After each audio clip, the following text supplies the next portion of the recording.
Sir Jim Ratcliffe isn't focused on making money, while his Ineos takeover has fans licking their lips at the prospect of what is to come. We're going to be chatting about that, Sir Dave Brailsford, Dan Ashworth and the January transfer window, while also focusing on Eric Ten Hag and the Jekyll and Hyde performances of his side ahead of Monday's FA Cup third round fixture with Wigan Athletic. We'll also be answering as many of your questions as humanly possible on the latest episode of your Stretty cast.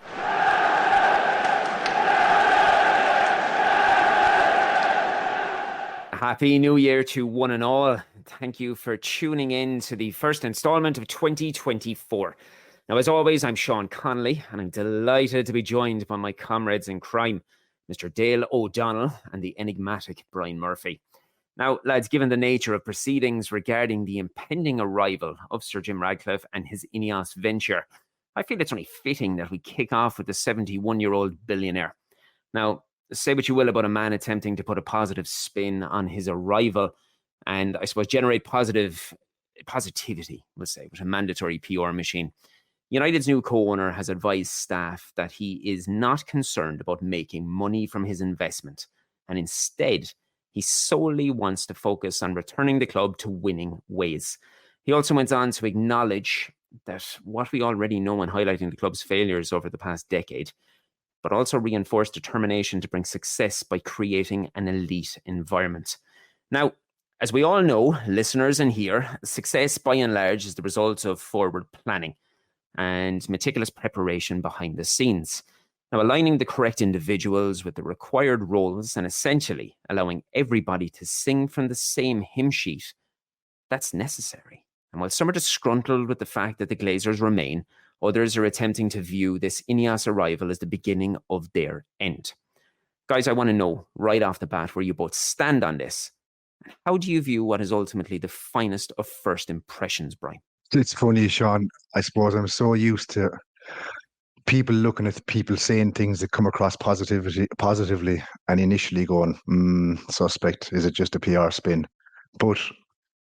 I'm sure plenty of people have looked at it and thought that, but I'm choosing to be positive and I'm choosing to accept it and take it for face value for now. So his introduction to the club, his statement or his conversation about what he wants to achieve, the mindset, the lack of interest in making financial income out of it, music to my ears. I hope it's the truth. I'm going to accept that it is. He's identified, like you said, issues which we're all aware of.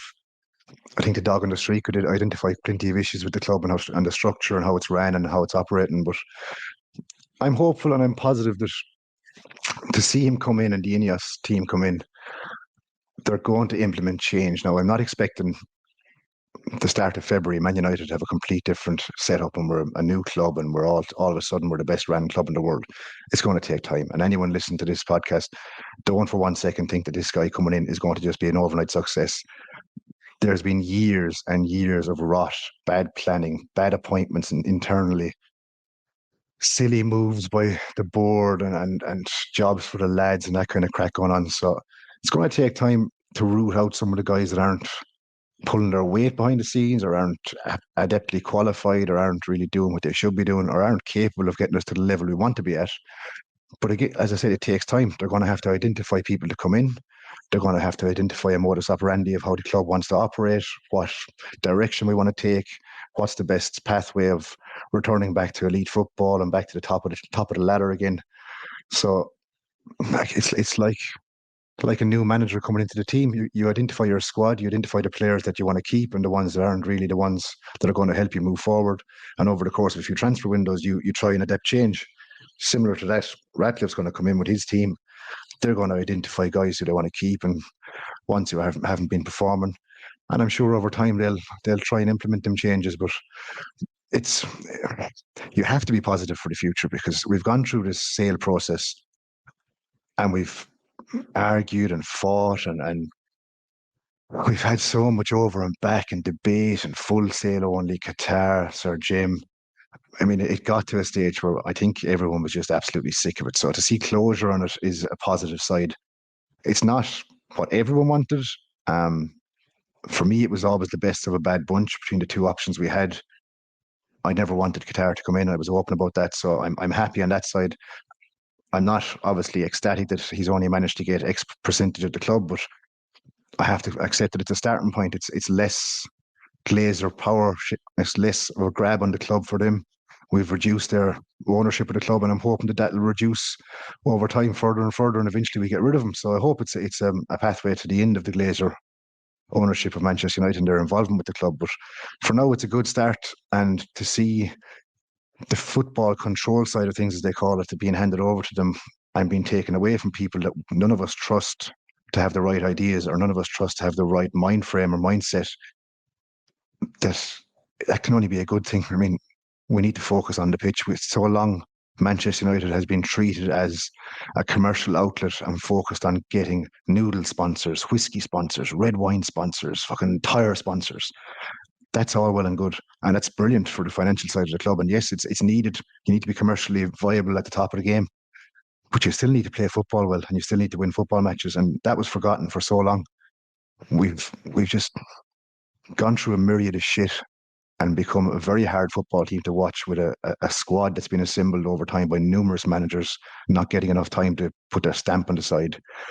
And we've now come to a stage where we just need a bit of forward thinking for a change, like not this fucking stuck in the mud idea of just all we do is get in as much money as we can, and we'll try and go to China and sell jerseys there. No, let's try win fucking football matches. And listen to Jim Ratcliffe, that's what he wants, and that's what he's saying to the team. And it was nice that he addressed the staff of Manchester United. We were speaking this off screen a minute ago with Dale, but it's nice to hear the staff reporting back in a very positive fashion that they felt valued, and they felt nice. It was nice to be spoken to by the new owner coming in directly and to be included in conversations, because anyone who's working for Manchester United, I can only assume, is a United fan for the most part and loves the club and wants nothing but the best.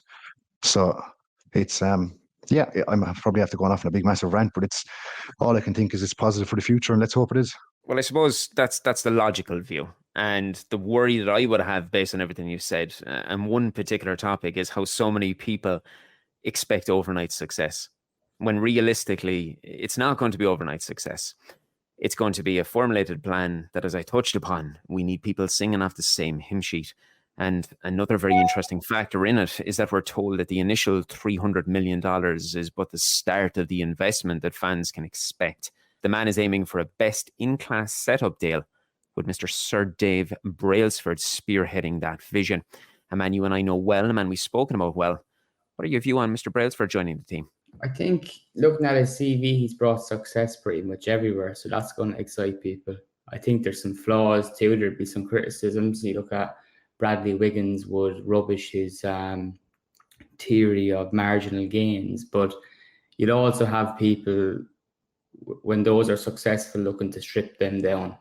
Bradley Wiggins owes a lot of his success to Brailsford and the team there, and there was obviously a big fallout, and it's turned a bit bitter, which is something that happens. But look, I'm excited about this because I mentioned on a previous podcast that Ineos are going to try and bring the best in class to Manchester United. And if you're reading the reports, there's been stuff about Dan Ashworth at Newcastle, not just him, but his potential appointment along with Paul Mitchell.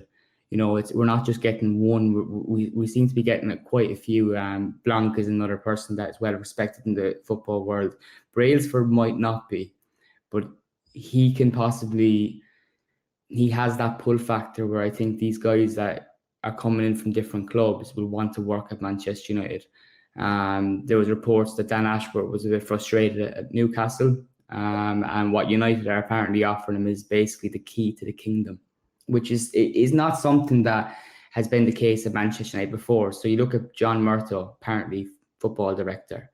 He's not really. It's like football director light. He doesn't have the scope or the power to do what football directors at other football clubs are renowned for. You look at Monchi, Paul Mitchell previously. They have the power at these clubs to go out and push out their scouting networks across different continents and pick up these players. That doesn't happen at Manchester United. For years and years and years, there's been complaints about delays with the Glazers. When someone wants to make a decision, Joe Glazer has to give that green light, and that can take weeks. With Ineos now taking over football operations, I think that is something as fans that we can immediately get excited about, because that process should be a lot quicker now. We'll have Brailsford and maybe two people, Ashford and Mitchell. We have a number of people all working on this. It won't have to be given the green light by Joe Glazer anymore. But I guess one of my concerns, though, lads, and I'd like to hear your thoughts on it, is so they've got football or control of football operations. I'm still intrigued to see how Ratcliffe will work with the Glazers over the next 2 to 3 years, because there was reports that Ratcliffe is going to block the possibility of them taking dividends for up to 3 or 4 years. And if that's the case, then what are the Glazers getting out of this? Are they planning on selling the next 2 to 3 years? I'm sure if they are, that Ratcliffe will have first refusal on that offer. If you're looking at this logically, and I suppose trying to look at it pragmatically, we have a guy coming in dropping over $1 billion to have participation in a football club. And the very first statement that he gives is that he's not looking for return on investment. So unless he's some sort of modern day white knight who's planning on coming in and dropping a fortune and not lining his own pockets, given the fact that he's an astute businessman who's obviously got to where he is by being a very shrewd businessman, there's surely some sort of logic in moving forward. There has to be logic in moving forward. And while we don't know enough about it just yet, surely the prospect and the possibility of being able to assume full control of the club is something that's done in the horizon and something that he wants. And while you're talking about the speculation of blocking on dividends, there's also speculation and reports that the Glazers are going to expect some sort of a financial return, i.e. him buying the club off him within a certain time period. You know, this is something that's there. It's something that's out in the open. And until it's fully disclosed, I suppose a lot of it is hearsay. But I can't imagine this is a guy who's willing to come into the football club and just burn money without the prospect of something coming back in the future. Like you're saying, he's not a foolish man, a very astute businessman. And although he's saying he's not in it to make money, he's going to generically make money if the club is successful. So the better the club gets, he obviously will make money out of that. Now, dividends have become a desperately dirty word amongst United fans over the last while, or the last number of years, specifically due to the fact that the hatred of the Glazers and them taking dividends, it highlights them taking money out of the club, lining their pockets, and everyone's developed this massive hatred towards the owners of the club making money. However, if the owners of the club were not the Glazers and the owners of the club were more affable and likable people, or a more accepted ownership, dividends wouldn't be an issue, because if they're putting their own money in and they're creating something that's good, for the want of a better word, a good club, ran well, successful on the field, or relatively successful in the field, sure, it is a business at the end of the day in one sense, although it's a football club first and foremost to all of us. But for them, it's a football club and a business. So to make money off the club, in a sense, is not the most revolting thing, as long as they're using the funds and putting funds in themselves to create this financial gain back, or whatever way you want to look at it. I suppose I don't know enough of the ins and outs of what the way this deal is set up and what way it's all broken down. So I won't claim to know the financial insides and outs of it. But I can only assume that he's coming in and he's saying these nice things, that I'm not in it for the money. Of course, you're a multi-billionaire, but you still want to get a return on your investment, regardless of where you're putting your money or what you're doing. Not to say that he wants to put in 300 and make 2 billion after 300, but he's still going to want to recoup money for putting money back into the club. So, and he's well entitled to do that. I mean, if he puts us back on the map at the top of the spectrum in the league and back into European football, the club has been ran as a football club. I've no issue with him making money off that, as in not making money off. Do you know what I mean? It sounds dirty, but I've no issue with him gaining monetary return on his investment, because at the end of the day, if he's putting hundreds of millions in and he's achieving what he's saying he's set out to achieve, by all means, Jim, get some money back off it, but make sure that the club is still being ran the right way, with the right mindset and the right mind frame. And I don't think anyone would have an issue with that. I think, Brian, you nailed it on the dividends, right? Because no one will have a problem, as you said, if someone putting their money in and running the club properly and the club being successful and then rewarding themselves at the end of the year with some dividends. I don't think there'd be a problem if the club was being run properly. The problem is, and I think maybe what Jim is getting to by saying this now, is this club right now cannot be talking about such thing. of owners taking dividends, because as of now, it's not being run properly. It's not been a success, and it's flattered to deceive for many years. A lot has to change in order for them to think about, right, let's start making money. Secondly, what I wanted to mention, maybe this is a bit like me living in dreamland here, but both of you have mentioned the fact that he's a shrewd businessman. He wouldn't have got to where he is today or the wealth that he has if he wasn't. But he talks about Manchester United being his boyhood club, and we've kind of questioned that time and time again because of the interest in buying Chelsea, which I question too. But maybe this is just some guy like us who has a romance with Manchester United. His romance is a bit different, that he's a billionaire. He's 72 years of age. Maybe he can be the savior of Manchester United. You know, it does sound crazy, but maybe he's not in it for the money. Maybe he has just the stupid wealth, and he knows, everyone knows, if someone can come in and do the job of saving Manchester United and getting his foot in with the Glazers and eventually pushing them out, well then, like, fuck money. He's forever known. His legacy is forever there. So essentially what you're saying is he is a modern day White Knight, and that's what you're hoping, that he's going to come in on this horse and just... He's 72, okay? He's not going to be around forever. It is crazy, but it's possible. I was listening to something or reading something the other day, and it's totally unrelated to football, but it was about a musical artist who was extremely wealthy. And he made the point, he wanted to make money at the start, but once he started making money, and he started making massive money kind of started to lose meaning to him in the fact that I have enough, I don't need anymore. And he just started to spend money willy-nilly. And the value of money as it is to us normal Joe Soaps changed him. So he started just chucking around $1 million to a charity here and $1 million to charity there. Maybe Jim has seen the light. Maybe Jim has sat back one day having his morning coffee with his foot up in his slippers and thought, maybe the couple of billion I have is enough. Let's just, instead of the likes of us getting $500,000 in the lotto and spunking 100,000 on a Lamborghini or whatever, maybe Jim's just gone, come here. Maybe I'll spunk $1 billion on Man United and bring him back to the top. Let's romanticize and think Jim is the man. Jim is sitting back going, look, I'm going to spend the money and fuck it. Let's bring United back. So essentially, this is the Happy New Year episode. We're looking for a 70-plus-year-old senile individual to come in and take control of the football operations of the club. That's what everybody wants to hear. And if he is to come in, whether or not he's a White Knight or whether or not he is an individual who's looking to gain back a return on this investment, either way, something you touched upon as well when you were speaking, Brian, that success in the field is ultimately going to contribute to success in people's pockets. And Dale, you brought up Dan Ashworth. And Ashworth is, of course, for anyone who's listening who doesn't know, is renowned to be a project-driven individual who thrives off being at the start line. And he wants to have a say in kind of every orifice of a new project. Now, he arrived in Newcastle in June of 22. And there's not a soul in the footballing world who's going to argue about his credentials, given the background that he's had with the FA, and particularly with Brighton and the legacy that he left behind there. Now, assuming this deal is made and Ashworth does arrive, we're looking at a backroom consisting of this best-in-class footballing individual alongside Sir Jim, Sir Dave, Jean-Claude Blanc, as you made mention to, potentially Paul Mitchell. Now, on paper, we could have possibly imagined this setup at the beginning of Eric Ten Hag's tenure. I don't think we could have, lads, could we? No, because United previously, look at the appointments.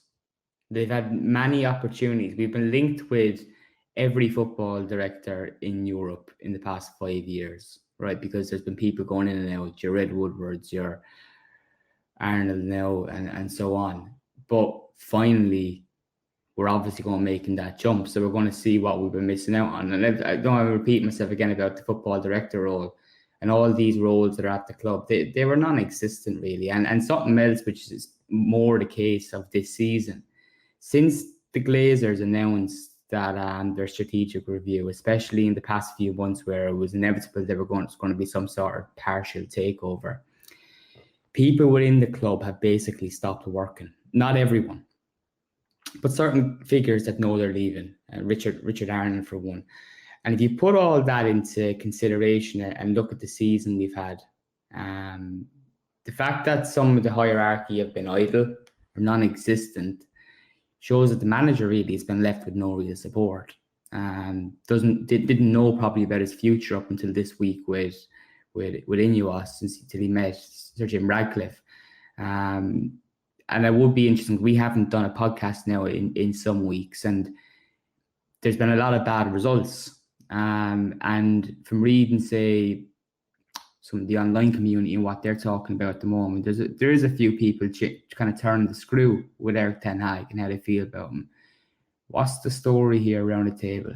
Ten Hag debate is an interesting one, because I'll relate it back to Monday night. I was in the bar, the local pub, having a chat with a few lads, and two of the lads are long-term Reds, a little bit older than myself, and they came over in the middle of a pint and said, "Brian, honest question, don't fuck around. Eric Ten Hag, in or out?" And I just gave him the most diplomatic answer I could possibly give. You could list 50 reasons to sack Eric Ten Hag, and a lot of them I can't dispute, and I can't go against them, and I'll accept them. And you could list multiple reasons to keep him. So it's one of these situations where it's weird. Okay, his signings, his transfer business hasn't been great by any means. I can accept a lot of the negativity around that. I've had some myself towards it. It hasn't inspired me. One of the things about Ten Hag that's getting on my own wick at the moment is the lack of a style of football for us, that we've just become turgid to watch. I mean, again, I was at the Forest game the last day. It was so bad. It was just so bad to watch. And we've had many games like that this season where we've just trudged around, and we've seen. I made a point of saying it on Twitter, actually. We've seen the same game so many times this season. We're comfortable. We're passing the ball around left and right across the defence, into midfield, fuck around with it, pass it back, fuck around with it again. We get to that final third and we just don't seem to have a spark, or we're not a side that throws crosses into the box. Like, we seem to be lacking so much in creativity going forward, which causes us to go backwards again and faff around with it again. And it just becomes terribly boring to watch. But again, many of the games we've been playing in, we haven't been under pressure. We haven't been in any danger of conceding. We just haven't been threatening the other side to score. So, and then, in typical fashion this season, we do end up conceding out of nowhere and we shit the bed. So the style of football has been poor. But again, you can offset that by we've had drastic injuries and he's had to change this, and we haven't had the same side playing together week after week, or haven't had the same side playing together at any stage, really, I don't think. So you can put arguments against Eric Ten Hag, but you can always put defences in his favour. So it's a funny one. I'd like to think personally that we afford a man time. Now, is that me being romantic about not changing manager every 18 months and just sticking by someone because it's time to just stick by someone? Is he the right person to actually stick by? I don't know. I mean, crystal balls would be a great thing to have in football, but it's just, I can accept a lot of the people's points that they put against him, and it's why he's under pressure, and the results haven't been great. With too many defeats, we're in 8th position in the league. We're out of Europe, which is a bit of a kick in the balls in a group that we should have progressed from. It still always brings me back to the players. It still brings me back to the squad and to the team, and how many of the players that just aren't pulling their weight, or they're out of form, or are they uninterested? Are their eyes elsewhere? I don't know what it is. It's chaotic at the moment. It's fucking really annoying. It's really, really annoying as a fan to be watching a squad that, even with injuries, it should be capable of playing a better style of football, and they're not. And it's funny. It's funny. I suppose this, like the season we had last season, which was, he got slated for saying we overperformed last season, which was funny because we all said we overperformed last season. Every one of us, and so many of the fans on social media and everywhere else, they didn't expect last season to be last season. I mean, if you expect a new manager to come in after the shit we've gone through, and after the managerial changes and the players and the kind of profile of player that we've had to get rid of out of the squad, and the bad apples and all the rest of it, what's happening this season, you'd have been mistaken to see it last season. If this happened last season, you'd say, right, fair enough, he's come in to a shit heap of a squad, and he's trying to change things. He's trying to change the way it's working and whatever else. This season happens. It's not a great season. And then what happened last season happens next season. Everyone would be like, look, fair enough. We stuck with him. He had a bad first season. He was trying to get his stamp on things. Look what he's after doing the second season. He got us back in the Champions League and he won a cup. Fantastic. But it's backflipped. We had the good season, the first season, where he, in his own words, overperformed or overachieved or whatever you want to call it. And now it's gone tits up the second season. It's just so strange. Like, I mean, last season was really good. We were playing good football until, and I hate to say it, until Anfield, when we got trounced 7-0. And I honestly don't think a lot of players' confidence recovered from it. The squad didn't really recover from it overall. Our performances dropped off, and we just didn't look the same side after it. Were we shell-shocked after such a heavy defeat to such a close rival? I think so. I think it got into people's heads. Is it a bit naive of me to think that that's still an issue? Probably. But since that, issues have again raised their head. I mean, you've got the Sancho issue again, which I think he's now off to Dortmund. I think it's confirmed. But that issue raised its head. The Anthony issue with the one coming after him. It seems like every corner Ten Hag walks around, he walks into a fucking punch into the jaw. Like he's doing all right, walks around the corner, bang. Anthony's ex-missus is after claiming he's after battering her. Court cases, needs to drop him from the squad. Right, deals with that, walks around the corner, bang. Sancho calls him a liar on social media. I mean, it's relentless. So I do have sympathy for him in that side of things. But I'm going to say, and I've said it all along, I'll stick by Ten Hag and stand by him. I hope he stays. I don't really want to see him out the door, and I'm hoping that he'll turn things around. And I'm hoping that this month is a big month for that, with the return of the likes of Lisandro Martinez and that, who want to come back into the side. And I think they can really have a massive effect on this team this season, for the rest of the season. And like Martinez coming back into that backline, it's huge. If he's coming back in the right fitness and the injury is dealt with properly, he's critical to this side. And he's critical to the style of play that I think that Ten Hag wants to play, that kind of centre-back playing on the left side. But then again, we go out and get beat against Wigan next Monday night, the knives will be out. So, look, it's a knife edge, and I can understand where the pressure's coming from in a long-winded way. For me, this is very, very straightforward. It's something that I stick my neck out for online all the time, and if people saying all sorts of wonderful things to me.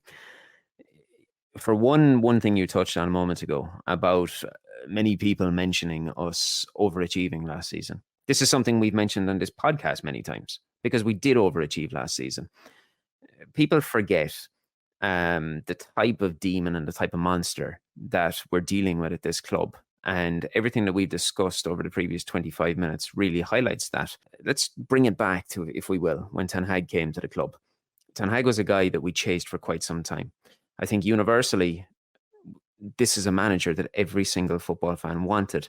What he had created at Ajax was something that everyone was dreaming that he could replicate in Manchester. Now, he inherited a squad, as I said online, that finished in 6th place. They exited domestic competitions in the 4th round. That was as far as we got, and had 3 separate managers in one campaign. Now, he came in, he galvanized the group, avoided real severe injuries, and finished 3rd while winning a trophy, losing an FA Cup final against Man City, and he won 66% of the games that he played last year. Those are facts, those are statistics, and that is real. He started this season, and people are so quick to jump and forget at the fact that he has been missing the vast majority of so many of his key players for the vast majority of the season. The media is very, very quick to put a noose around the neck and to blame the manager. Supporters on social media and in pubs are very quick to say the manager's fault, they need to get somebody else in. Yet when we think about Liverpool, for example, just to mention them, this is Liverpool's side when they had a couple of injuries in their back line, ended up finishing where?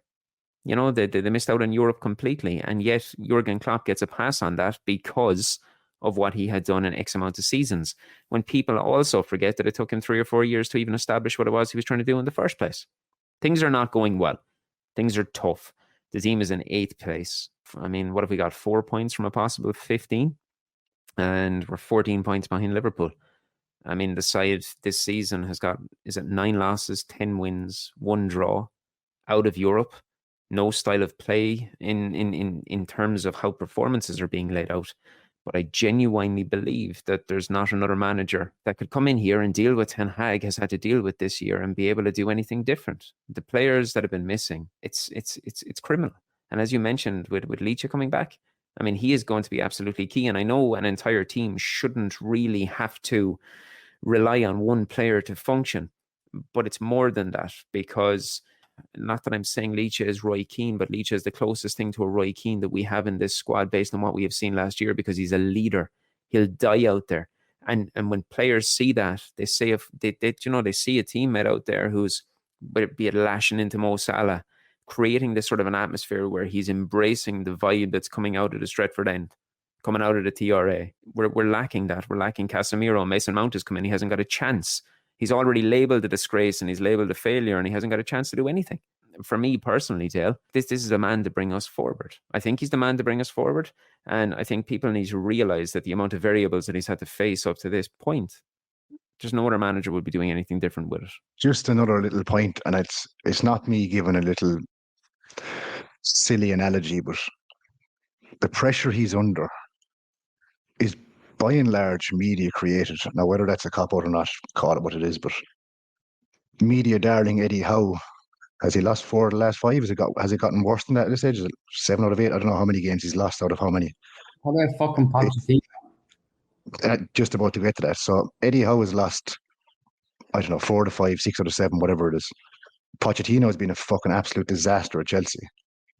But yet, it's all about Ten Hag and the media. I know what United sells papers, as they always say, and the clicks come from Man United, but you have to be realistic. He's the only one that's getting absolutely battered week in, week out.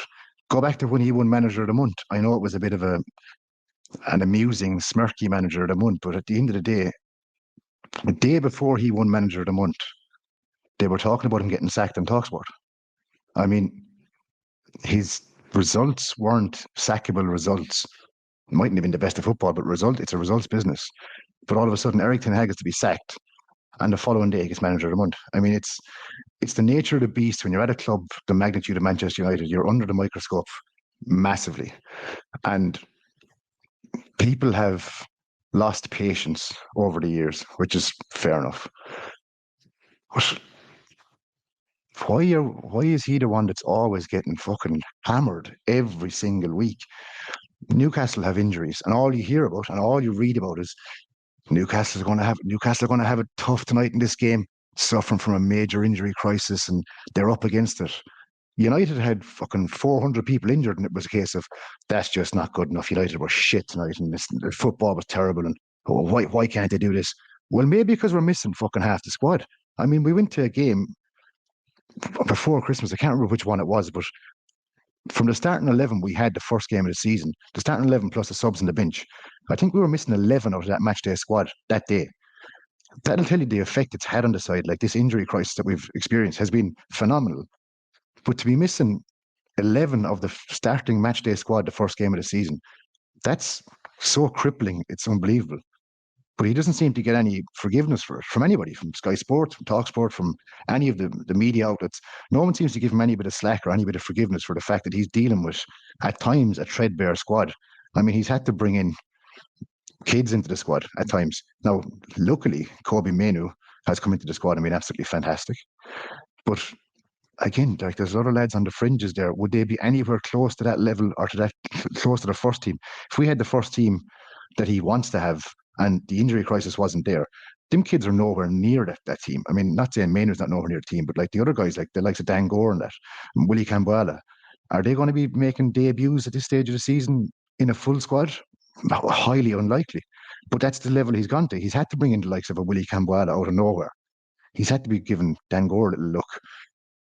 I mean, that's realism has to come into play sometimes. I mean, I know I have high standards, and we all do, and we all try to aim for having high standards for Man United, but you also have to sit back sometimes and just accept how life is. And that day when I saw we were missing 11 of the starting match day squad, that was a bit of a kick up the arse to me, to realise this fella's he's one hand fucking tied behind his back at all stages this season. So let's see what happens. Like I said a few minutes ago, this month is important for me because Martinez comes back, Casemiro's back. There's a couple of lads coming back into the fold where the first team, the starting 11, is starting to resemble more of what we should or want to have, which should, in theory, allow Ten Hag to start altering his tactics, altering our game plan, our style of football, and getting back to what he tried. I mean, start of the season again, we saw it at Arsenal.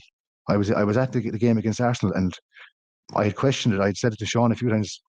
What is this thing that Ten Hag's going to try and achieve? These inverted fullbacks and whatever else. And Sean was trying to explain to me how it's going to work, and I couldn't really visualize it. I was in the ground that day, and I stood there, and I was actually, funnily enough, laughing to myself, thinking about Sean there, going, that's what he was on about. That's what he's trying to do. And it worked. For 45 minutes against Arsenal this season, the start of the season, I stood there, was like, fuck me, wow. That's what Ten Hag is trying to achieve. Fair enough. I hold my hands up, Eric. I accept it. This is going to work. This is really, really effective. Playing against a damn good Arsenal side, might add. And we were fucking brilliant. But so close after that game, he started losing player after player after player, which obviously knocked back all those plans, knocked back that style of football again, and he had to go into relative survival mode and try not to get trounced and try and nick a couple of games here and there. Fair enough. Things come back, if things turn full circle after the injury crisis relieves, he gets back more key players. And again, like the likes of Mason Mount get a go on the side. And let's just say he comes back into the side after injury and he plays really well, settles into the side really well, has a good effect in the team. A couple more lads start getting back in form. Rashford finally pulls a finger out of his hole and starts playing like the player he was last season. A couple of these things click. It's a very different podcast and a very different conversation and a very different fan base, because the fan base is fickle as fuck, and it is incredibly fickle. We play Wednesday night and we play really well. Take the Chelsea game, for example. Played Chelsea, played really well, beat them. Everyone was like, oh, fuck, that's brilliant. What a game. Oh, play great football, great game to watch. A couple of days later, we get beaten. Oh, fuck it. Out the fuck. That fella, fuck him off back to Holland. He didn't fucking clue what he's doing. But 4 days earlier, he was the Messiah. I mean, the fickle nature of football is outrageous. So I'm glad that I've learned over the years to sit back and take a bit of a deep breath and say, right, things are bad, but things can change in football really, really quickly. All of a sudden, a side goes on a bit of a run, puts 4, 5, 6 games together, and the mindset changes completely. And all of a sudden, it's not Eric Ten Hag, the shit manager who can't get anything out of the side. And it's not every player is shite, they should all be sold. It's maybe things were in a situation that he couldn't really do a whole pile about it for a while, got through it, and now all of a sudden, things are clicking again. So let's see. Look, it's what are we, 5 months of the season left.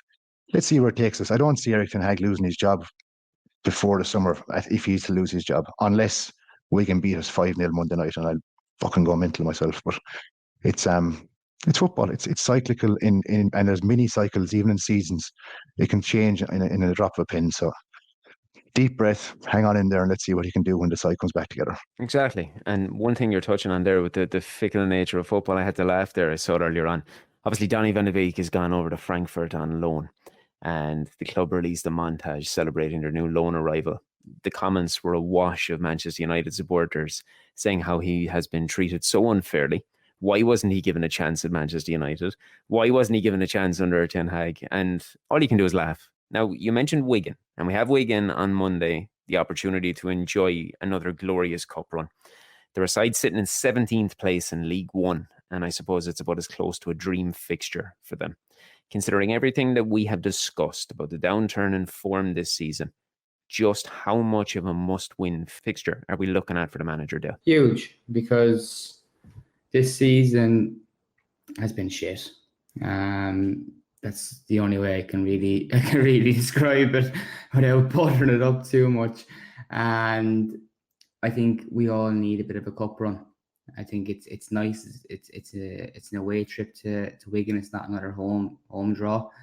That Carabao Cup run we had last season, our first trophy in 6 years, was brilliant. It was a great day out, and I think we need a day out. I think at the end of the season, it'll be nice to have something to celebrate, because this season we had high expectations and we haven't met any of them. And it doesn't look like we're going to meet any of them. So if we can hang on to or hold on to a cup draw or a cup run, I would take it. But I guess I don't want to overlook that our bread and butter this season really is staying in that top 4. But I would like a day out at Wembley again. I won't lie. And this is the start of hopefully another run to there. Would you be expecting him to introduce a lot of youngsters, or would you be expecting him to go top heavy with regards to selection? I think we'll see a mixture. I don't think like even the likes of Lisandro Martinez coming back from injury, I don't think he'll start, but I would hope that he gets some minutes under his belt. But I would give some young guys a run. But look, you don't want to overdo it. And I don't think Ten Hag will, especially with the season we've had this year. And if you look at anything that we could have learned from last season, we questioned how he didn't rotate when he had the players to do so. And his whole mindset at the time last season was to keep winning football matches. And if anything, this season, we haven't been able to do that. We haven't been able to go on winning runs more than 2 games. Very, very rare have we been able to do that. And I think the manager will go into the game with that at the back of his mind in getting this win. The next match, win, and try to get a win and run together. So that's how, as far as I can see, since he's come in, that's how I think he works. He'll risk overplaying players to ensure he keeps those winning runs. And, I think that's reckless. And I didn't say my views on Ten Hag, but I think he's been good this season. It's been a tough season, but he hasn't cracked under the pressure. People have been. You both mentioned how people jump on Manchester United. It's no different to Ole Gunnar Solskjaer and the criticism he got. It's just part of being Manchester United manager, and the next man will be the same thing. I would strongly advise anyone in Newcastle listening to this podcast to stand by Ten Hag. I think at the very, very least, he earned enough credit last year to definitely get next summer and to have a go at next season. I think at the very, very minimum, and that's what I hope they do. But as for Wigan, Sean, yeah, I think Ten Hag would win this one, wanting probably a strong enough side, get the win, and into next round. And I'm confident that we can do that. Fuck's sake, Wigan are what, 17th? And come on. I want to throw a question at you out of the blue here. I know we were talking about Wigan and that, but Dale has Wigan nicely covered there. It's a question I saw on social media recently, and I was quite intrigued by the answers because there was quite a varying answer in it. So there's an illustration or a picture of the managers we've had since Ferguson left. I'm not sure if you've seen it, but it's a list of the managers we've had in a row. And the question was, which manager did you enjoy managing United the most, or who was the manager you enjoyed being in charge of United? So starting from David Moyes up to today under Eric Ten Hag, but probably Ten Hag isn't really fair to be included because his time at United is still present. Of the managers we've had, which manager did you enjoy being United manager the most? It's easy. Go ahead, Sean, but it's easy. Oh, Solskjaer. Every day of the week, it's Solskjaer. I'm glad you said that Ten Hag is to be excluded because I don't think he's really had an opportunity to set it in. But for me, Solskjaer.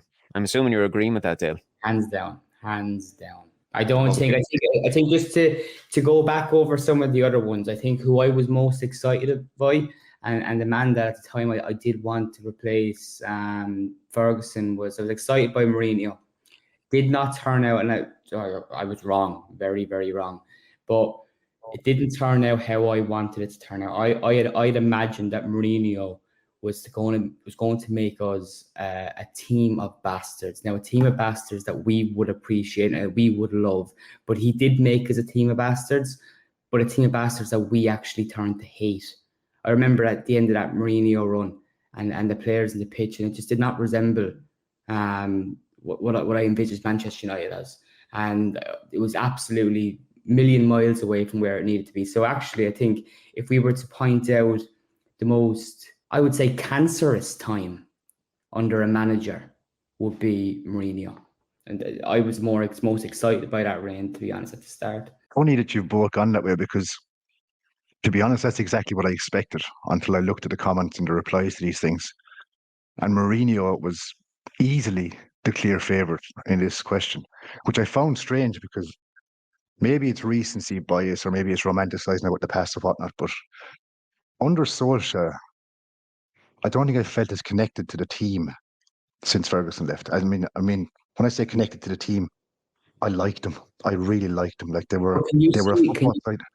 Can you see then what I'm saying about the end of the Mourinho time? How it was a million miles away from that, like, completely Absolutely, million yeah. miles. Being in the stands, I mean, that away run, the away run that Solskjaer went on was phenomenal. I mean, I was at so many of those games, and like, I mean, being in the stands under Ole when it was good, fucking the fans, the fan base, the match going fans, the guys in the away ends, it was just so together. Like we were all on board with it. It was just such a good time. The feeling was up. There were smiles on faces. It was enjoyable. We played decent football. It was just such a great fucking run. While it lasted, I mean, I know it went to shit at the end, but while it lasted, it was fucking phenomenal. It was really good, really enjoyable, and it was easily the best and again the closest I felt to the football team since Ferguson left. The people that run about Mourinho baffle me because, correct me if I'm wrong, but we played shit football under Mourinho. We played horrific to watch football, and there was a couple of bastards on the side, and they were, as you said, they weren't bastards in the sense of a Roy Keane, oh, he's a bastard, but I love him, or like a Bruno Fernandes. Well, I hate that bastard. Yeah, well, we love him because he's our bastard. These were fellas that you looked at and you're like, I fucking hate you. Oh my God, why are you playing for my football team? You make me sick. I'm just jumping on a random question, but it was just a really interesting one that I saw during the week or last week. Maybe it was over Christmas. And I couldn't believe the answers were heavily towards Mourinho because, again, when Mourinho came in, you'd be forgiven to think Jose Mourinho guarantees you instant success. That's what he does. He comes in, he wins, he causes chaos, and he fucks off. But the Mourinho time wasn't amazing by any means. I mean, there was upsides to it, of course, but there was days there where I was like, Jesus Christ, this is fucking terrible. I didn't get that under Solskjaer. I mean, the lift we got after Solskjaer, when he went on that run, and one of my favourite people in the world, Rio Ferdinand, did the whole contract thing on TV. There was a buzz. There was a serious buzz around the club. And then we came on and we started playing nice football. And Solskjaer was saying the right things. If you don't shoot, you can't score. And he got it. He got the club. And you could see he got the club. And I loved it. I thrived off the fact that he was just so into United. And it replicated on the pitch. It was great to watch it for a long time. And then it did inevitably turn to absolute shit. And it ended. But I just couldn't believe that he didn't get the credit for that. I mean, I can't understand why. I can't understand why people are so focused on Mourinho being a better time at United. Maybe Jose Mourinho is a better manager than Ole Gunnar Solskjaer. Don't get me wrong, 100%. His CV is phenomenal. He's one of the best managers we've ever watched. But as a United fan, for the time they spent at the club, both of them, I thought Solskjaer's was fucking phenomenal. It just didn't work out, unfortunately. And I really wish to this day that it had, because we were buzzing off it. So it was a strange one. But sorry, Sean, I butted in there, no, but it's just an interesting one. I'm waiting on Sean to come in and say, bring Ollie back. The longest standing memory I have of Jose, I know he did, look, he brought trophies back to the club, he got results, and ultimately, as you said previously, it's a results game. But I just remember him sitting down in front of the reporters, listing out all their years of failures in European competition, and then going on after with Paddy Power and making out that despite all of the wonderful achievements he's had in his career, coming second or third with United was the greatest accomplishment he's ever had. Like, you know, I mean, that's not for me whatsoever. What Solskjaer did at the club, I mean, he came in learning as he was going. You know, we spoke about that many times here. He was learning as he was going, and there was some pretty poor days, but this was a man that he got it. And with the, I suppose, with the coaching team that he had, when he had Kieran McKenna and he had Michael Carrick alongside him, people didn't realize just how special that group was together, because they were young. They loved the football club. Can you remember the shit they got?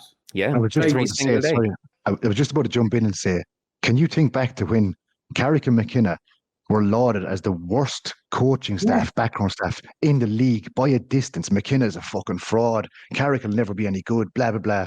And even McPhelan, yeah, killed. Were close friends of mine.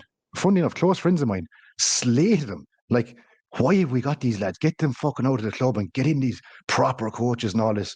And I was like, right, I don't think they're doing that bad of a job, but fair enough. And then they left and took up managerial positions elsewhere. And if there was ever a case of eating your words or fuck you, this is how good I am, we're seeing it. I mean, go back to, like, you, I know, Sean, you released a newsletter during the week about Kieran McKenna. McKenna has done phenomenally well. I mean, look at the run Carrick went on when he first went to Borough, and he went through a bad patch. He's got back again. two very adept managers. I was at the game where Carrick was in charge of United at Chelsea, and he came out in a club suit. That it's an instant thing. It's like first impressions last, but Michael Carrick walked out as temporary manager of Man United, knowing he'd only be there for a game or two. But he came out dressed in a Manchester United club suit. It shows the level that he got it as well. He respected the club so much. He wanted to put a good impression and portray himself as taking it seriously. Look at what they've gone to achieve. So, again, it's a funny old game, football. People can develop opinions of coaches, managers, players. It's mostly led or fed by what they're told on social media, and you get stuff thrown down their throat and rammed down their throat by so many different outlets that I won't get into. They create these little agendas or these little opinions which catch light and take fire, and all of a sudden it's generally accepted that Kieran McKenna is a shit coach. Kieran McKenna is a fantastic manager, and Michael Carrick the same. And it's a great thing that you brought it up, because Sean, it's nice to look back on these things and go, look how fucking wrong people were. You see, this is the thing, and you know I'm a nerd with this sort of stuff, Brian. And you too, Dale. Like I love that side of it. I love the tactical side, the analytical side, the statistical side. And it was something that I raved about constantly when Solskjaer was there, because Solskjaer clearly made the point himself that he didn't go out and organize the training. He didn't sort out the tactical side of it. He was a man manager, and that's how he got the best out of players. And you had the group with McKenna and Carrick, and they just got it. They understood what was going on. And as you said, it's now all coming to fruition away from the club, which is a terrible shame. Let's have a few listener questions, because we're inundated with them this week, and there's a few of them can actually tie in with the transfer window. From Facebook, Dalen de Souza has asked a question, and Dale will put it to you. He says, who should realistically stay at the club and who should be let go? And he's not just limiting it to players, he's also looking at staff. What do you think in the January transfer window? I think there's a number of players that Manchester United need to be letting go. I think it's difficult to know whether we can get rid of them all in January, because for years United have struggled to sell players and sell players for the right price. Although I do feel, we talked about change under Ineos, I think that they'll be more reckless in terms of selling players and not worrying too much about how much the club previously spent on those players. I think we kind of need to bite the bullet there. The likes of Anthony Martial, he's a player that, to be honest, I wouldn't be against terminating a contract like that. I just hate the idea of him making more appearances for the club. I don't think he offers enough. I don't think he's taking it serious. I mean, you're talking about bringing in a young player like Rasmus Højlund and showing all the responsibility on him. You know, having someone like Martial there is just a bad influence for me. There's players like that need out. I think Sancho's another one that definitely needs out, and he will be going this week. And then there's other players in the squad that I just don't think are good enough. You can look at our right back situation. I don't think either right back that we've got is good enough for what we need. I think you could sell both of them. I think left back we're fine. At centre back, you got a few issues. I think we've got several defenders that aren't good enough for Manchester United. The ones that have been injured this season, so we probably need to go and sign two. And we could afford to get rid of Victor Lindelof, Rafael Varane, Johnny Evans is retiring anyway, Harry Maguire. That's a lot of defenders. There's a lot of players that I'm listing that we can get rid of. That's why I think this might not all happen in January, but I think this new year, 2024, will be a big one in terms of outgoings. I agree. And another question that sort of ties in with this as well, and I'm going to put it to Brian because he can tie in what you said there, but it's from Philip Morrissey on Facebook. And he's saying, in terms of outgoings, what can we expect in terms of transfer fees for the likes of Varane, Martial and Casemiro if they were to depart, Brian? Yeah, it's back to the mistreatment of transfers, I suppose, at the club again, at the high wages. I mean, the likes of Martial, I think he's free to talk to clubs overseas at the moment. So are we going to get a transfer fee for him? I doubt it. I don't really care, actually, to be honest with you. I just want to get him out of the club. I'm sick of looking at him. Varane, unless he goes to Saudi, which I think is probably the most likely destination for him, there was talks. I saw the Madrid fans talking about it the other day on social media, that there was talks of Varane going back to Madrid, but I'm not sure about that. You're not going to get a whole pile for him, really, are you? I mean, his injury crisis since he came to the club, he's missed so many games. It's been tragic. So it's hard to expect the club to look and go, Rafael Varane has won numerous, was it 5 Champions Leagues, and he's this player and he's that player, but He is starting to push on a little bit, and his body's not holding up. So you're going to view him as a player that you can't really depend on. I think it's a fair assessment. Casemiro came in for what's 50, 60, 70 million. That's not getting recouped. Forget about it. No chance.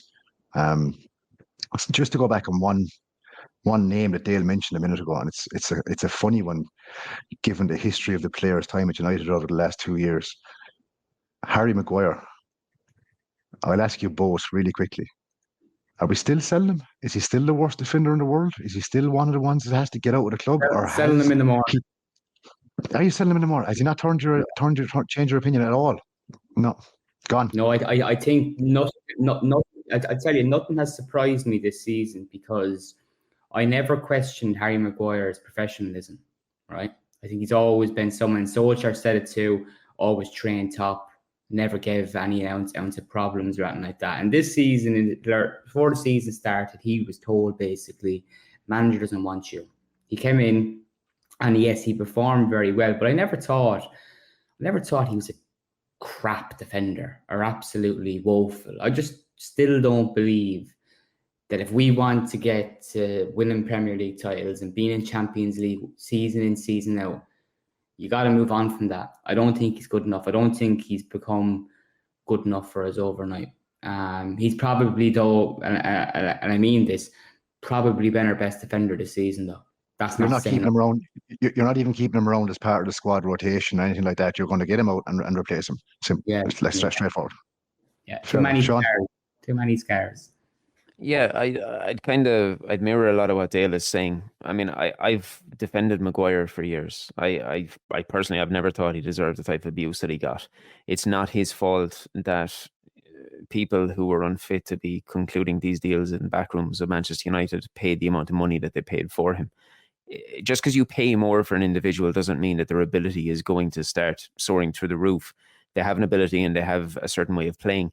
And when he got Player of the Month this year, it fell very nicely in that weird period that you made reference to, Brian, because we were playing against teams that suited his play style. We've often spoke about Harry Maguire, and when it looked like he was on the cusp of going to West Ham, that he would suit that type of team and he'd suit that type of setup because he wouldn't be stuck halfway up the field on the halfway line and getting caught on a turn. When you play Harry Maguire in a back line that is sitting back, and so much of what it is that he's got to do in that role is to leap high and to clear long balls forward and to impose himself physically, he does well. And it doesn't surprise me that he won Player of the Month for those particular games, and he deserved it. I'm very happy that he did. But keeping him in a squad rotation, no, unless he was willing to compromise on the amount of money that he was receiving, because he's getting an awful amount of money for a guy that should be commanding a first place spot. And personally, I don't think he is of the standard that this club needs if we're to move forward and compete with Europe's best footballers. Someone else that Dale mentioned in terms of Victor Lindelof, he won't be going anywhere because unless I'm mistaken, their club are after triggering the year extension on his contract. So he is staying. And somebody like that, I think, is perfectly acceptable to have as like a fourth choice defender in the club. International footballer, can play in multiple systems, very good on the ball. And he understands his role within the club. Whereas I think Harry Maguire understands if he wants to pursue this international dream that he has and to prolong the career that he has, he needs to be playing week in, week out. And he's been fortuitous with injuries. I suppose all you have to do is look at Johnny Evans, who should be nowhere near our starting team, and yet has been playing supremely and is right up there alongside Harry Maguire to be our best performing defender this season as a result of players unavailable. But you know what? But look, like, listen to what me and you have just said, Sean. Like, I've said it myself. Harry Maguire is our best defender this season. You just said, and I don't disagree, you can argue it, Johnny Evans is the best defender this season. I think that is proof in the pudding here. Like, we're fucking leaking goals all season. Yeah, they've played well, but I played well out of a fucking awful bunch. An awful bunch. No, a defence, actually, you know, I think it's actually, it might be harsh to point the finger at some of our defenders individually, because I think one of the biggest problems that we've suffered defensively this year is that the back four, from one week to the other, is constantly getting changes. It never gets the chance to settle. And the goalkeeper doesn't fucking know from one week to the next who is right back, who is left back, who is two centre backs are going to be. It's chopping and changing every week. It goes back to what Brian was saying about the manager. That game where we had 11 players absent, hands are tied behind his back. And what about you, Brian? Has he swayed you in any way, shape, or form this season? He's definitely swayed me a bit. As in, like in the summertime, I was adamant, fuck off to West Ham, just get out. Who are you looking for 20 million off of the cheek you? And on the flip side, in a less inflammatory sense, I thought for himself he needed to get out of the club because he was getting battered, and a lot of it unfairly. A lot of the stuff he got was probably OTT, but like I had come to the stage where I thought his time was up at the club, and let's draw a line under it, it's all over. But I'd also respect the guy, and I've given him credit for it. He relatively kept his mouth shut, barring talking himself up once or twice, which, look, fair enough. He's allowed to speak up for himself. I'm not going to kill him for that. Kept his mouth shut, kept his head down, went out with the squad, got back in and took his chance. And I'll flip it to Jadon Sancho, who should have kept his fucking mouth shut. Get back in the side, let your feet do the talking, let your football do the talking, take your chance and get back into the team. Maguire did that. He came back into the side, he performed well. Dale's right in what he's saying. He performed well in a shit defence, in a defence that was absolutely fucking torn apart time after time this season. So if we're talking about standards, probably the standard we're judging him on is a middle of the road standard. We're not judging him on the standard of being a top class football team, playing really well, not conceding goals, and him being one of the stars of a back four that's been super successful. We're judging him on the fact that we're feeding off scraps a little bit ourselves as fans in who we can give credit to, because a lot of the games we've been just fucking terrible. So anyone has a half decent game, we're like, yeah, Jesus, they're not bad. Not knocking the fella. He has been fairly good this season. But would I keep Harry Maguire in the squad? Seeing that he's capable of sitting back into the team, not causing waves, which is one of my biggest pet peeves in this squad, and it has been for years, of having arseholes like Lingard and Pogba and Henderson. That he's not like that. He seems to be a good enough character on the side, seems to have a bit of a head on his shoulders, doesn't run to the media with bullshit and doesn't cause waves. I appreciate that fact, and I appreciate the fact he's a fairly decent defender. If he was happy, as Dale said, to accept a reduction in wages and play the role that we would accept him to play, yeah, I'd probably keep him around. But if he's adamant that he wants to go to these tournaments with England and keep his spot and keep in the limelight and that, he probably needs to leave, because if we're to be successful as a football club, which is our first and foremost focus, he's not the centre back that's going to play every week for us. So we need better. We need better than what we have at the moment. We need to partnership Sandro Martinez, who I'm praying comes back and is the player we saw last season at the start of the season when he comes back again. If he is, that's one problem solved instantly. We just need a partner for him. So again, it's up in the air, but he's probably one of the lesser issues in the squad when it comes to who we need to sell immediately and get out of the team. So I'd give Harry a little bit of a break on that one. Well, that's fair enough. And as I'm looking at my watch, do we have time for one more? I think we've time for one more. Alan Murphy on Twitter. He has a question with many, many branches coming off it. He doesn't want Eric Ten Hag to be sacked, but if he continues to play Anthony regularly, does that warrant sacking?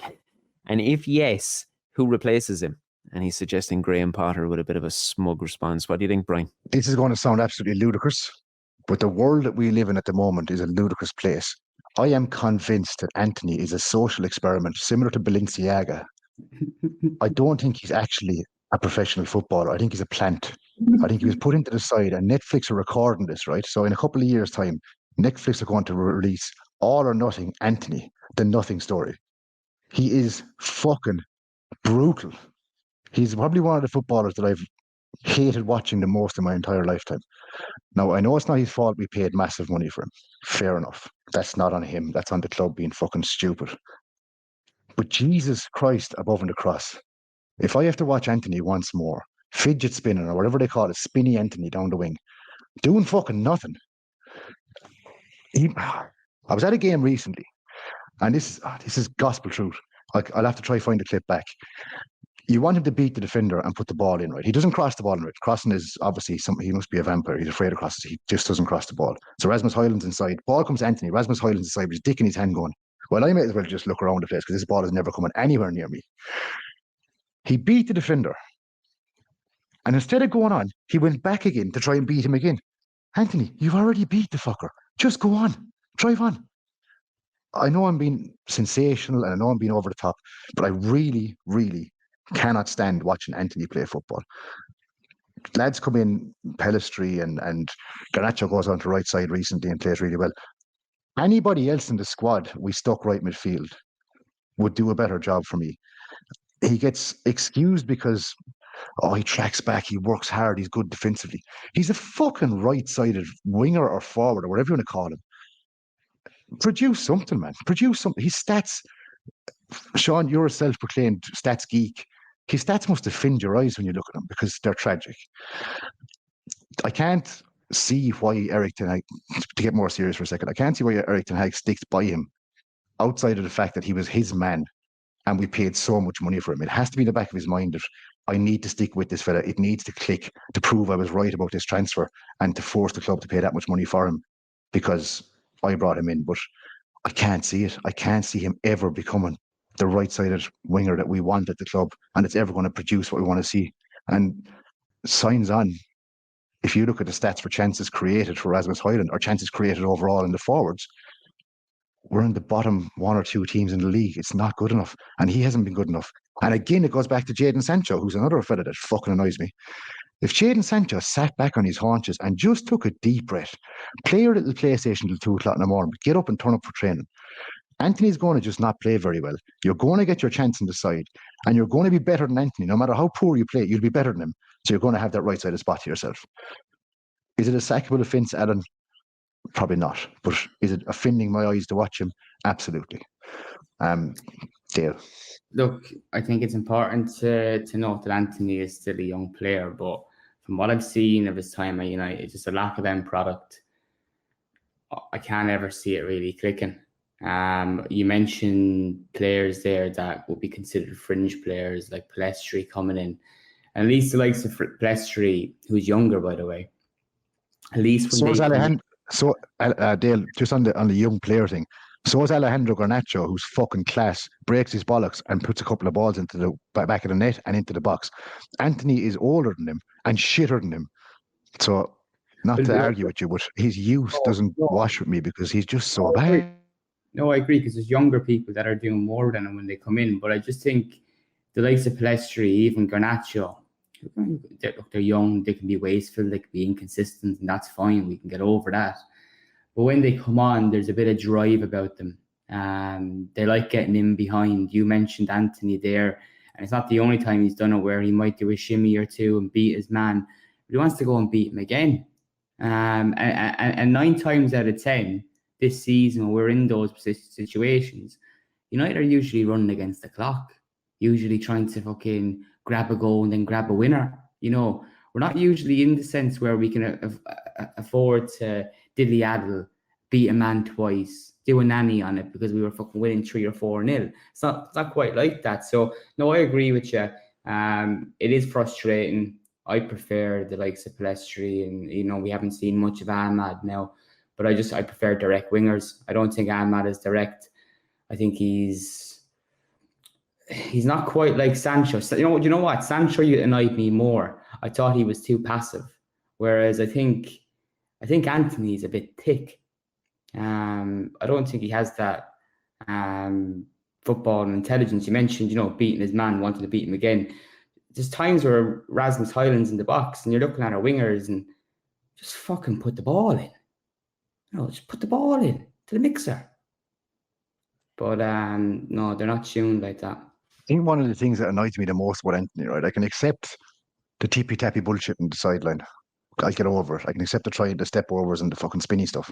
But when he does get into an attacking position to do something productive, remember Arjen Robben coming off the right-hand side, pulling in on the left, and hitting an absolute thunder bastard of a shot into the top corner.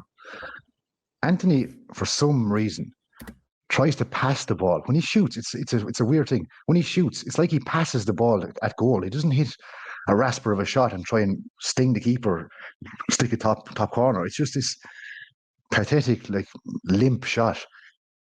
He doesn't seem to like to cross the ball, which is annoying. I mean, grand, look, I'm probably being extremely harsh on him on the fact that he is a developing young lad in a new league and a new team and whatnot, but it just doesn't do it for me. Like, I mean, If I saw him come off the wing, cut inside, and sting the keeper's hands or put a shot just over, just wide, like a real good fucking intent of a shot, fair enough, it's just not working out for him.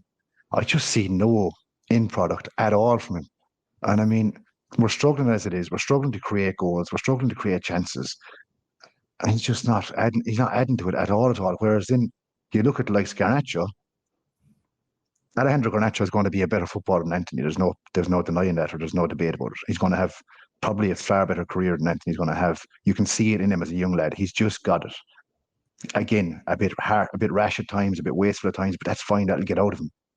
I just don't see it from Anthony. I don't see what someone who likes Anthony sees to give him that opinion of him, because he doesn't strike me as anybody who's going to turn around someday and create 2 or 3 goals for a fella, or grab a goal and create one more. He just doesn't do it. So he's my pet peeve. If I'm honest, he's my pet peeve in the side at the moment, as you can probably tell. I'd never guess. It does seem like quite some time since the man hit that goal against Everton, broke the record to go out as the first United signing to score in 3 consecutive games, when he scored against Arsenal, then City, and then Everton. Hasn't gone right for him since then. But on that bombshell, I think it's about time we call it a day on the opening episode of 2024. And look at all the damage you're after causing, Alan. As always, a pleasure chatting with these two. Thank you for taking the time to listen. If you fancy getting in touch with me, you can catch me on Twitter at SeanConnolly85. Brian, how can listeners thank you for the last hour of their lives? If you're sadistic enough to listen to my rants and you hate yourself enough to follow me on Twitter, or want to follow me on Twitter, you can follow at DayTrippingRed. And Dale, last but not least, let everyone know how they can get in touch. While you go back in time to 2023 and follow these two on Twitter, you can follow me in 2024 on X at O'Donnell Dale and at Stretty News. It'll always be Twitter to me, and our crest will always have Football Club at the bottom of it. I'm a traditionalist. Anything with an X in your browser is fucking barred. I've got a reputation to keep here, Dave. Relax. Jesus, man. Right. Thanks so much for listening, and Happy New Year to all you. And lads, do us a favour. If you have listened this far and you've listened to our nonsense and our insight and our fabulous information, do me one favour. One of the biggest things that helps this podcast is to subscribe on whatever platform you listen to us on, whether it's Spotify, Apple, whatever it is. The subscribe button is vital, because first and foremost, it lets you know that we've released a new episode when we do release it, but also it helps the podcast to develop. So if you've listened to us, you've enjoyed us talking shite for the last while, and you want to listen to it again, hit the subscribe button. It'll cost you nothing, and it'll be beneficial to you long term.